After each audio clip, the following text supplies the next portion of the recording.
हाय दोस्तों, जय श्री राम, राधे राधे। आप लोग कैसे? उम्मीद करते हैं कि आप लोग अच्छे होंगे, अच्छे रहिए, मस्त रहिए, स्वस्थ रहिए। दोस्तों अपने काम में व्यस्त रहिए।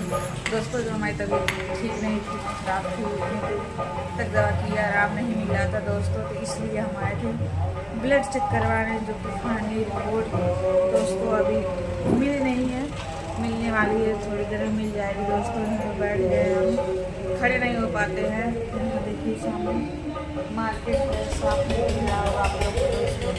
तो यहाँ पे आए थे, टेस्ट जगह ब्लड दे चुके हैं दोस्तों। सुबह से कुछ नहीं खा के आए, ब्लड नहीं है। और एक बोले हैं एक रिपोर्ट बाहर जाएगी, चेक हो जो आएगी बाहर से रिपोर्ट बन के, और एक तो यहीं पे हुई है, अभी देने वाले हैं। मिल जाता है तो दोस्तों आपको फाइनली पूरा रिपोर्ट हम दिखाएंगे, क्या निकला क्या नहीं, आपको हम डॉक्टर से जिसको भी बताएंगे दोस्तों। आप लोग प्लीज़ दोस्तों सपोर्ट करिए हमारा। यहीं पे दोस्तों ब्लड टेस्ट करवाए हैं।